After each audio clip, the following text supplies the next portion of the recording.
Hi guys. చాలామంది ఏంటంటే message చేసిరనమాట. నాకు మెసేజ్ కాల్ ద్వారా అడిగిర్రు ఎట్లా కంప్లైంట్ ఇవ్వాలి హోటల్లో అన్హైజీనిక్ ఫుడ్ ఉంటే. ఇప్పుడు కొంతమందికి కాక్రోచ్లు వస్తాయి, కొంతమందికి పురుగులు వస్తాయి, కొంతమంది హెయిర్ వస్తుంది.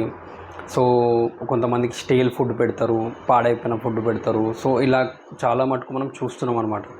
ఒకవేళ మీకు అలాంటి ఫుడ్ ఏమైనా సర్వ్ చేసిర్రు, లేకపోతే ఫుడ్లో మీకు హెయిర్ వచ్చింది, లేకపోతే కాక్రోచ్ వచ్చింది, లేకపోతే ఏదైనా ఫారెన్ పార్టికల్ వచ్చింది, సో ఇమీడియట్లీ మీరు ఏంటంటే ఫోటో వీడియో తీసుకొని మీరు జిహెచ్ఎంసీ యాప్ ద్వారా, ఒకవేళ మీరు జిహెచ్ఎంసీ పరిధిలో ఉంటే జిహెచ్ఎంసీ యాప్ ద్వారా మీరు కంప్లైంట్ ఇవ్వచ్చు.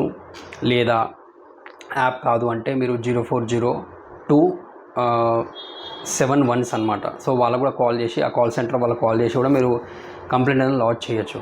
దాంతోపాటు మీరు ఏం చేయొచ్చు అంటే మీరు గూగుల్లో జిహెచ్ఎంసీ కీ కాంటాక్ట్స్ అని మీరు ఎంటర్ చేస్తే మీకు జిహెచ్ఎంసీ వాళ్ళ లిస్ట్ ఆఫ్ అఫీషియల్స్ నెంబర్స్ వస్తాయి. సో కన్సర్న్డ్ సర్కిల్ ఏదైతే సర్కిల్ వస్తుందో ఆ సర్కిల్ హెల్త్ వింగ్కి వెళ్ళి మీరు అక్కడ ఆఫీసర్ నేమ్ ఉంటుంది ప్లస్ ఫోన్ నెంబర్ ఉంటుంది. ఆఫీసర్ కూడా ఫోన్ చేసి కూడా మీరు కంప్లైంట్ ఇవ్వచ్చు.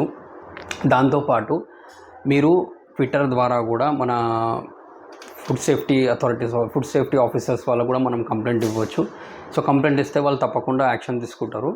ఇప్పుడు రీసెంట్గా నేను 11th జూన్ ఇక్కడ ఏఎస్ఓ నగర్లో కొత్తగా ఓపెన్ అయిందనమాట చట్నీస్ అని. సరే అని డిన్నర్కి వెళ్ళామన్నమాట. సో డిన్నర్ చేస్తున్నప్పుడు ఒక చిన్న వెంట్రుక వచ్చింది. సో అక్కడ స్టాఫ్ కడితేమో హెయిర్ అని చెప్పి వాళ్ళు ఒప్పుకున్నారు. నేను ఇట్లా ఏంటి క్యాప్స్ ఏం పెట్టుకోవట్లేదు అంటే పెట్టుకుంటున్నాం అన్నారు. సరే మీ మేనేజర్ని పిలవండి అని చెప్తే మేనేజర్ని పిలిచారు. అవును సార్ హెయిర్ ఏది మేము తీసేస్తాము అని అన్నారు.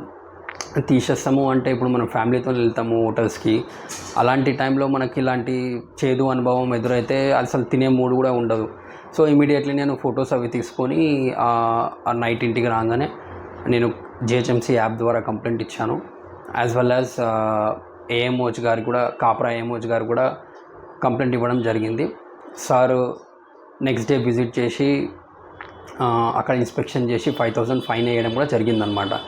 సో మీకు ఇదే సిమిలర్ ఇష్యూ మీరు ఫేస్ చేస్తే మీరు ఏం చేయాలంటే సంబంధిత మున్సిపాలిటీ, ఒకవేళ మీరు జిహెచ్ఎంసీ కాకుండా వేరే మున్సిపాలిటీలో ఉంటే ఆ మున్సిపాలిటీ కమిషనర్కి మీరు ఒక కంప్లైంట్, రిటర్న్ కంప్లైంట్ ఇచ్చేసి ప్లస్ ట్విట్టర్ ద్వారా కూడా మీరు ఫుడ్ సేఫ్టీ అథారిటీస్ వాళ్ళకు కూడా మీరు కంప్లైంట్ ఇస్తే వాళ్ళు తప్పకుండా యాక్షన్ తీసుకుంటారు. మీరు మీ రైట్స్ గురించి తెలుసుకోండి. మీరు ఎంత పే చేస్తున్నప్పుడు సర్వీస్ అన్నది సరిగ్గా ఉండాలి.